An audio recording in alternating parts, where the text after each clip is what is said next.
7 சக்கரங்களை தான் குறிப்பா நம்ம வந்து தியானம் பண்றாங்க. அதை தான் அந்த சக்தி லெவலை உள் எடுத்து மேல்முகமா கொண்டு போற குண்டலினி பிராக்டிசஸ் கூட நிறைய பேர் சொல்லி கொடுத்துட்டு இருக்காங்க. ஆனா இது தவிர பிரதானமா நம்ம முக்கியமான ஒரு ரகசியம் பத்தி நான் இப்ப சொல்ல போறேன். ஓகே, ரூட் சக்கராலேருந்து எர்த்ஸ்டார் சக்கரா அப்படின்னு எர்த்ஸ்டார் சக்கரான்னு ஒரு விஷயம் ஒன்று இருக்குது. அது வந்து நம்ம உள்ளங்கால் கீழே எர்த்ஸ்டார் சக்கரான்னு ஒன்று இருக்குது. அது 12 இன்ச் தூரத்துல பூமிக்கு அடியில ஒரு மனிதருக்குமே இருக்குது. அதே போல சோல்ஸ்டார் சக்கரான்னு ஒன்று உச்சந்தலைக்கு மேல இருக்குது. ஸோ நம்ம ஒரு நிதானமா ஒரு சென்டர்டா பேலன்ஸ்டா இந்த பூமியில இருக்கணும் அப்படின்னா சோல்ஸ்டார் சக்கராவும் எர்த்ஸ்டார் சக்கராவுமே பேலன்ஸ்டா இருந்தாதான் இருக்க முடியும். ஏன்னா சோல்ஸ்டார் சக்கராங்கிறது தான் உங்களுடைய ஆன்ம சக்கரா. அதுலதான் ஆன்மாவோட முழுமையுமே இருக்கும். ஸோ நமக்குள்ள இருக்கிறது அப்ப முழுமையா இல்லையா அப்படின்னு கேட்டீங்கன்னா பல ஜென்மங்களா பல பர்த் எடுத்து நிறைய ஆன்சிஸ்டர்ஸ் த்ரூ நம்ம பிறக்கிறதுனால நம்ம ஆன்மாங்கிறது வந்து முழுமையா இருக்கிறது இல்லை. அது வந்து நிறைய ஸ்பிளிட்டப் ஆகி தான் இருக்குது. ஸோ அது மட்டும் இல்லாம எமோஷ்னலாகவும் நம்ம ஆறோம் இல்லையா. ஐ மீன் ஹார்ட் பிரேக்ஸ்லாம் சொல்லும்போது நிஜமாவே நம்ம ஆன்மா வந்து துண்டு துண்டா உடையதான் செய்யுது. ஸோ அதுக்கு கூட முத்ரா ப்ராக்டிசஸ்லாம் இருக்குது. ஸோ அது பண்ணி உங்களுடைய ஆன்மாவை ஃபர்ஸ்ட் நம்ம ஒன்றிணைக்கணும். ஸோ அப்படி ஒன்றிணைச்சோம் அப்படின்னா ரூட் சக்கரால உங்களுக்கு இருக்கிற அந்த ஆன்மா வந்து முழுமையாகும் முதல்ல.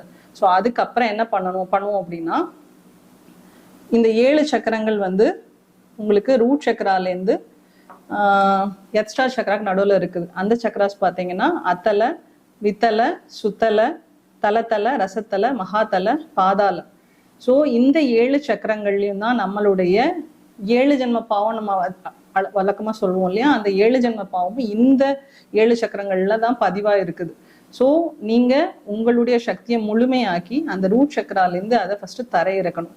இதன் பயன் என்ன அப்படின்னு பார்த்தீங்கன்னா முக்கியமா உங்களுக்கு கர்மா கிளான்ஸ் பண்றது மட்டும் இல்லாம பல நோய்கள்லேருந்து தீர்வு கிடைக்கும். முக்கியமா சுகர், பிபி இதெல்லாம் இன்ஸ்டண்டா நீங்க இந்த மாதிரி நம்மளுடைய சக்தியை தரையிறக்கும் போது நமக்கு பேலன்ஸ்ட் ஆகி நமக்கு வந்து ஐ மீன் கர்மாலாம் பேலன்ஸ்ட் ஆகி நம்ம இந்த நோய்கள்லேருந்து விடுபடுறதுக்கு ஒரு வாய்ப்பா அமையும். ஏன்னா இப்போ உள்ள காலகட்டத்துல லைஃப் ஸ்டைல் மாற்றத்தினாலையும் நிறைய நோய்கள் வந்து நம்ம கஷ்டப்படுறோம் இல்லையா. ஸோ அதுக்கு ஒரே தீர்வு பார்த்தீங்கன்னா ரேக்கி. இப்போ நீங்க இன்னொரு கேள்வி கேட்கலாம், நிறைய மெடிடேஷன்ஸ்லாம் சொல்லி கொடுக்குறாங்க, நாங்க ஏன் அது கத்துக்க கூடாது, இதுல என்ன அப்படி ஸ்பெஷலா இருக்குதுன்னு சொல்லிட்டு.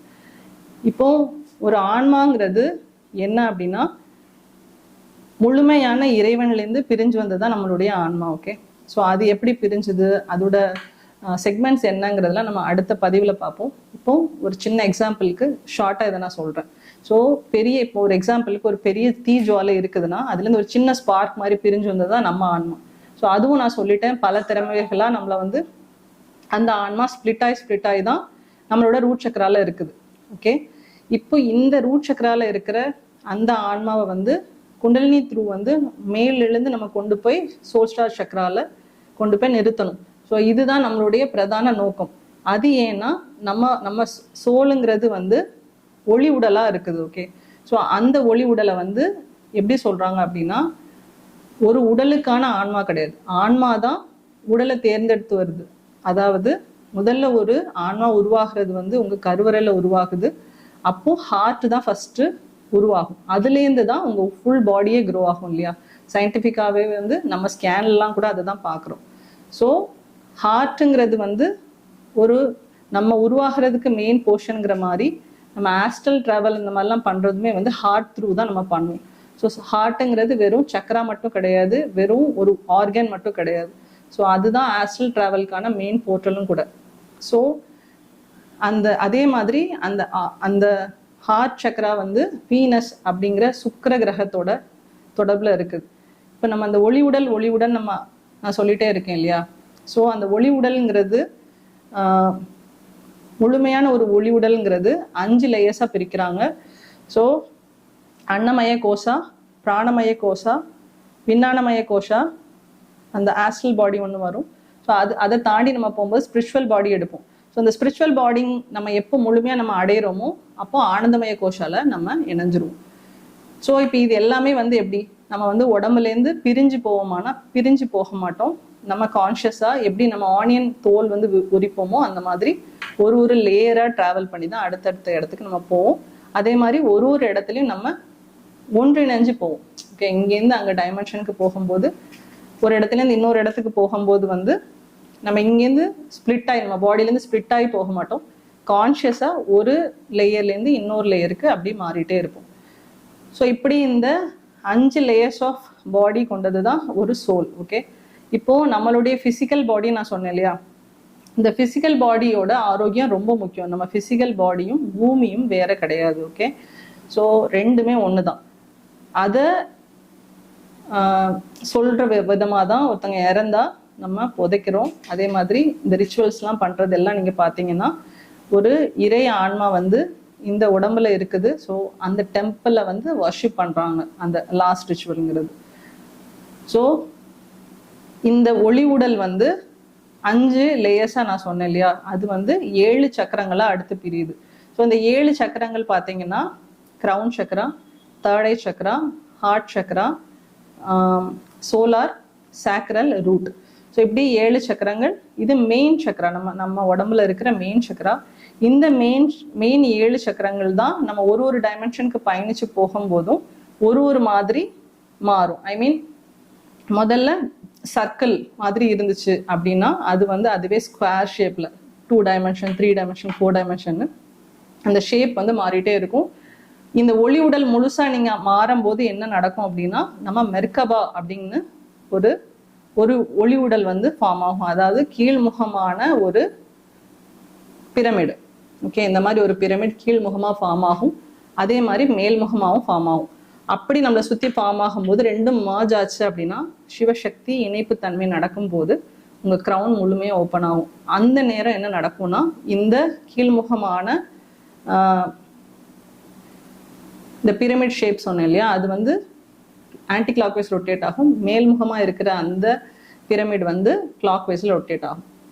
ஸோ இப்படி ரொட்டேட் ஆகும்போது நான் சொன்ன அந்த எல்லா கர்ம பதிவுகள்லேருந்து எல்லாமே நம்ம விடுபட்டு நம்ம பாடி வந்து பியூரஸ்ட் ஃபார்முக்கு மாறும். ஸோ அதுக்கு ரேக்கியில் என்ன பண்ணுறோம் அப்படின்னா, வழக்கமாக எல்லா தியான முறைகள்லையுமே வந்து நம்ம சக்தியை உயர்த்துற இதிலே தான் கான்சன்ட்ரேட் பண்ணுறோமே தவிர எந்த ஒரு தியான முறைகள்லையுமே ஹீலிங்கை கான்சன்ட்ரேட் பண்ணுறது இல்லை. ஹீலிங்னா என்ன அப்படின்னா சிகிச்சை முறை, அது நம்ம உடம்பை குணமாக்குற முறை. ஓகே, ஸோ வழக்கமாக ரேக்கியில் 24 புள்ளிகள் கொண்ட சிகிச்சை முறை நீங்கள் பார்த்துருப்பீங்க. ஆனால் அதை தாண்டி முக்கியமாக நம்ம கான்சன்ட்ரேட் என்ன பண்ணணும் அப்படின்னா 12 ராஜ உறுப்புகள் இருக்குது.